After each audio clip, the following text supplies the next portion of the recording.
Muy relacionado con el transporte, cerca de 170 millones de pesos diarios perderían las empresas operadoras del Transantiago producto de la alta evasión del pasaje en el transporte público. Para analizar este modelo de transporte, de dónde nació este sistema de transporte, es que nos encontramos con Enrique Peñalosa, presidente del Instituto de Políticas para el Transporte y el Desarrollo de Nueva York, gestor del modelo del Transmilenio en Colombia, exalcalde de Bogotá, también pensó en ser candidato a la presidencia, tiene un gran currículum a su haber. En el 2009 fue escogido por la prestigiosa publicación Planetizen como uno de los 12 pensadores urbanos más importantes del mundo. Le damos la bienvenida. Muchísimas gracias por estar acá. Muchísimas gracias por la invitación. Bueno, la pregunta básica que nos llega a nosotros los chilenos, ¿por qué funcionó en un principio en Colombia, en Bogotá, y el Transantiago acá nunca ha podido tener los niveles de aceptación y de rendimiento que hubieran querido los chilenos que funcionara? Bueno, hay problemas políticos. Siempre a veces en Colombia y en Chile hubo algunos más interesados en que no funcionara porque iba a ser el crédito político de otros. Y hay problemas técnicos, por ejemplo, no se hicieron estaciones desde el comienzo y para lo que le da a un metro o a un sistema de buses su capacidad es el corredor exclusivo, pero también es fundamental que haya estaciones. Y yo creo que también es bueno tener claro que la gente acepte que es la única solución posible en el largo plazo. Se pueden hacer 1, 2, 5 líneas de metro. Londres tiene uno de los metros más extensos del mundo, pero aún así moviliza casi el doble de pasajeros en bus que en metro. Y yo diría que es bueno también tener claro que haciendo más vías jamás se van a resolver los problemas de embotellamientos. Pero algo que hay que entender también es que el transporte público, para que funcione, necesita tener estos corredores rápidos. Y es un asunto de democracia. Si todos los ciudadanos son iguales, como dice el primer artículo de la Constitución de Chile y de todas las constituciones del mundo, entonces un bus con 80 pasajeros tiene derecho a 80 veces más espacio en la vía que un carro con 1. Entonces es casi tan antidemocrático no permitir que las mujeres voten como tener un bus en un embotellamiento. Un bus embotellado en tráfico es falta de democracia. Bueno, será la metáfora de que Chile también es uno de los países más desiguales de la región, y si nos comparamos con países de la OECD, que siempre nos gusta compararnos, también estamos en el último nivel en cuanto a desigualdad. ¿Eso es reflejo de eso? No, yo creo que al revés. Chile es el país más igualitario de América Latina, casi, pero... de América Latina, pero de la OCDE... sí, de la OCDE no, porque obviamente nos falta, pero lo que sí es cierto son asuntos que, como decía, a veces estamos acostumbrados a la desigualdad. Como hace 90 años las mujeres no votaban, y no eran los nazis que pensaban que las mujeres no debían votar. A todo el mundo le parecía normal que las mujeres no votaran. Hoy nos parece normal algo que es aberrante e injusto, que es tener un bus en tráfico. Porque claramente, insisto, un bus debería tener siempre carril exclusivo. Por razones democráticas y por razones técnicas. No se necesita un PhD de Harvard.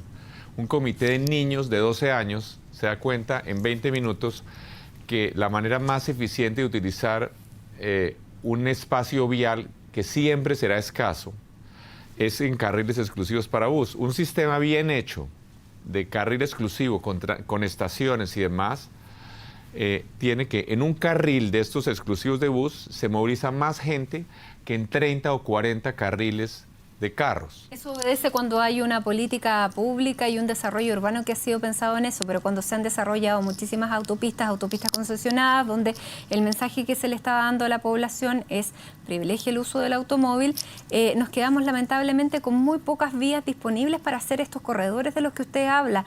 ¿Qué pasa cuando ya la situación está en ese nivel? Definitivamente se crean estas vías exclusivas y se eliminan los espacios para los autos, que ya es muy limitado. Nosotros tenemos, creo que, un 20% de lo que tiene París en superficie de calles disponibles. Y eso es bajísimo, y para eso tendríamos que además sacarle un pedazo para poder hacer vías exclusivas. Claro, aún si es necesario sacar totalmente los carros de alguna vía, por las mismas razones que digo, por razones de equidad y por razones técnicas, porque es la manera ¿Y políticamente de utilizarlo. usted cree que hay alguna autoridad Santiago, que vaya a querer hacer eso? Bueno, pero es que a eso va a tenerse que llegar. Es que es un tema que yo creo que los ciudadanos no han caído en cuenta. Lo mismo que parecía imposible hace 100 años que las mujeres votaran. Lo cierto es que hoy solamente como una de cada 4 personas en Santiago se moviliza en carro. Imaginémonos que fueran 2, ¿no? O 3. Y lo más grave es que a medida que la sociedad es más rica, hay más viajes y viajes más largos. Entonces el embotellamiento va a ser peor. Entonces, la única solución es tener sistemas de este tipo. Y en las autopistas, por ejemplo, es, de nuevo, primero no debería haber autopistas urbanas. Las autopistas son como un río venenoso, ¿no? Las autopistas desvalorizan todo a su alrededor, los seres humanos no pueden estar cerca. Y lo peor es que todas terminan embotellándose también. Entonces debería haber carriles exclusivos para uso en las autopistas y además de eso más y más, por ejemplo, ciclovías protegidas, veredas amplias, etcétera. ¿A usted por qué le funcionó en Bogotá en un principio? Porque ahora estoy viendo que también hay críticas. También. Yo recuerdo que, claro, cuando comenzó la implementación en el Transmilenio en Bogotá, era solamente una gran vía que llevaba un troncal, digamos, sí, que abastecía con estaciones y demás. Y yo creo que... ¿Qué pasó? ¿Y qué pasó hacia ahora? allá toca hacerlo. Mire, hoy Transmilenio moviliza más pasajeros hora sentido que casi todos los metros del mundo. Pero en general también es porque no se hacen las cosas bien hechas. Hay que hacerlas como están diseñadas. Las líneas de metro, por ejemplo, siempre se hacen bien. Porque si no se hacen bien, entonces los metros se estrellan y la gente se mata y demás. Entonces, en cambio, los sistemas tipo Transantiago terminan haciéndole el recorte. No, que aquí no pongamos el Transantiago en esta vía porque aquí le vamos a estorbar demasiado a los carros, o no le hagamos estación, comenzamos a hacer ahorros aquí y allá. Por ejemplo, Transantiago debería tener incluso pasos a desnivel en los semáforos para que no tuviera que parar en los semáforos. Y un sistema de esos puede tener una capacidad muy similar a la de un metro.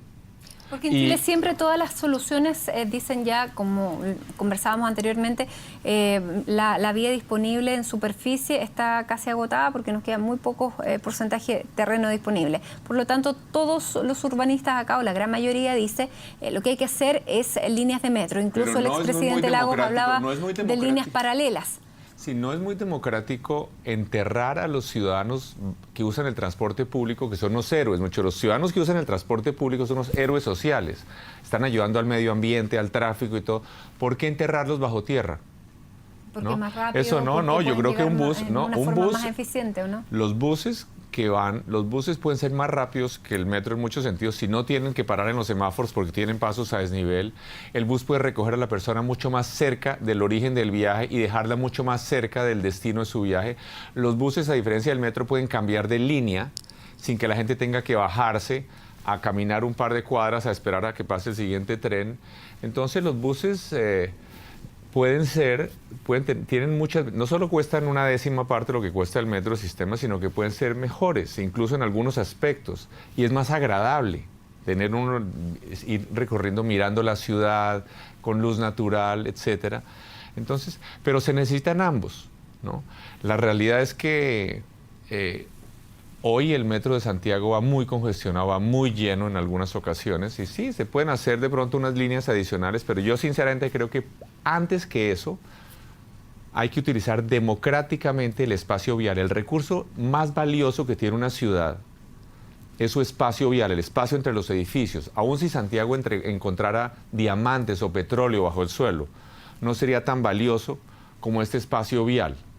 La pregunta es cómo distribuir ese espacio vial entre peatones, ciclistas, transporte público y carros. Debemos recordar que un niño que no tiene carro tiene el mismo derecho al espacio vial que un ciudadano que tiene un carro de lujo.